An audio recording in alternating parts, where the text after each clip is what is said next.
Baik jamaah, kita kembali lagi bersama kami di rumah Mama Dede. Tukang ngeluh. Tukang ngeluh. Tukang ngeluh. Jadi Tukang gini. ledeng bagus, benerin ledeng. Tukang ngeluh apa dibenerin? Jadi kita ini memang hidup selalu oleh Allah diberikan ujian yang buruk yang baik. Wa nabluukum bisarri wal khairi fitnah. Wa ilaina turja'un. Al-Anbiya 35. Dan kepada kalian diberikan musibah berupa keburukan dan kebaikan. Hanya kepada kami kalian kembali. Jadi ini mutlak. Hidup di dunia siapapun kita, yang muda, yang tua, semuanya ada ujian. Yang baik dan yang buruk. Artinya apa? Kita menghadapinya dengan iman. Ini berkali-kali Mama bilang At-Taghabun 11. Bahwa ujian ini datangnya dari Allah. Wa may yu'min billah yahdi qalbah. Hadapi dengan iman. Orang yang menghadapi masalah dengan iman, itu hatinya mendapatkan petunjuk. Harus bagaimana kita mendapatkan musibah? Ini yang bedu apal ujungnya. Al-Baqarah 155 156. Walanabluwannakum bisyai'in minal khawfi wal ju'i wa naqsin minal amwali wal anfusi was thamarat. Wa basyiris sabirin alladzina idza asabatum musibah qalu inna lillahi wa inna ilaihi raji'un. Sabar. Enggak ada ujungnya. Ya ayyuhalladzina amanu sabiru wa sabiru wa rabitu wattaqullaha la'allakum tuflihun. Ali Imran 200. Hai orang yang beriman, bersabar kamu, bertahan dengan kesabaranmu, siap siaga dengan kesabaranmu, bertakwa kepada Allah, niscaya kali dia orang beruntung. Mama tanya, bedu sama kalian berempat. Kalian menjadi orang untung, orang rugi? Untung. Kata Allah modalnya dua, iman dan takwa. Semoga kita termasuk golongan orang yang beriman dan bertakwa, jadi beruntung, jangan berkeluh kesah. Kapan senangnya? Kalau orang berkeluh kesah, seumur hidup menderita batin. Nggak pernah bahagia. Coba kalau orang yang beriman makan sama oseng-oseng kangkung, nasi pulen sambal sama panggang ayam, enak nggak? Enak. Alhamdulillah, nasi pulen pakai sambal, panggang ayam sama oseng-oseng kangkung. Ya Allah. Coba kalau orang yang tukang mengeluh, udah makan di restoran mahal, nggak enak nih masakan. Ada yang begitu? Ada, Nek. Yang lainnya judes ya. Aduh. Kurang syukur. Padahal syukur itu buat kita. Kita lihat. Yang namanya syukur bukan kebutuhan orang lain. Apalagi kebutuhan Allah.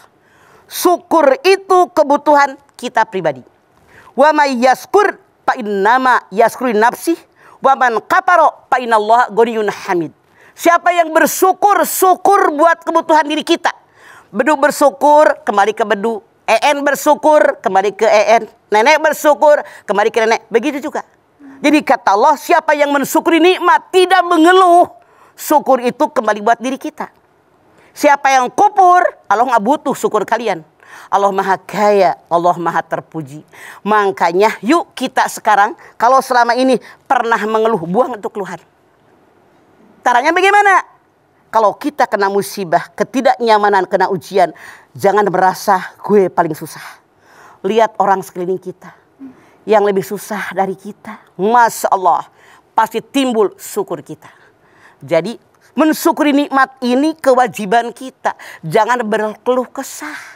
Karena kata Allah, la zalumun kafar. Manusia itu zalim dan kufur dengan nikmat. Kufur itu kurang melulu. Nggak pernah bahagia. Karena selalu merasa kurang. Orang yang bersyukur, alhamdulillah ya Allah, ini rezeki saya. Alhamdulillah ya Allah, saya sehat, orang sakit. Alhamdulillah ya Allah, orang lain mah makan juga susah, kita masih bisa milih menu. Alhamdulillah kita punya baju merah marun. Walaupun yang bedu merahnya kelamaan direndam jadi berubah warna. Masya Allah, ini orang lain mah, punten. Yang musim banjir di TV, itu rumahnya nganyut, bajunya sama lemarinya ke bawah. Nggak punya baju kan? Iya. Kita bersyukur, itu yang kita lihat. Musibah diri kita lebih ringan dibandingkan musibah orang, maka tidak akan mengeluh, bahkan bersyukur dengan nikmat Allah. Nek, kalau ada orang yang suka curhat gitu, dikit-dikit curhat ke dia punya masalah, apakah itu masuk tukang ngeluh juga, Nek?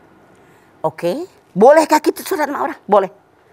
Curhat sama orang boleh, syaratnya dua. Satu, orang yang diajak curhat bisa memberikan solusi buat kita. Dua, orang yang diajak curhat bisa menyimpan rahasia kita. Yang salah tadi Al-Ma'arij 19. Orang yang ngeluh aja. Nih, misalnya di kampung, di RT, di RW. Po, ya Allah saya mah masalah berat banget, mana ini. Jangan ngomong siapa-siapa, mampa doa. Ketemu si Anu, Mbak, nih, jangan sama siapa. Dia yang bilang jangan ngomong siapa-siapa, si RW tahu, dia yang ngomong. Nah, artinya dia mulutnya rompeng. Jadi boleh kita berkeluh kesah dengan orang dengan dua syarat tadi. Orang yang kita ajak curhat bisa mengurai masalah kita. Yang kedua, orang yang kita ajak curhat bisa menyimpan rahasia kita. Jangan sembarangan ngomong sama semua orang. Karena sekarang kita bersahabat, berteman, bertetangga. Suatu saat bisa jadi dia benci sama kita, menjadikan senjata menghancurkan kita. Hati-hatian. Oke. Jadi jangan kemana-mana, tetap di rumah. Mama Dede.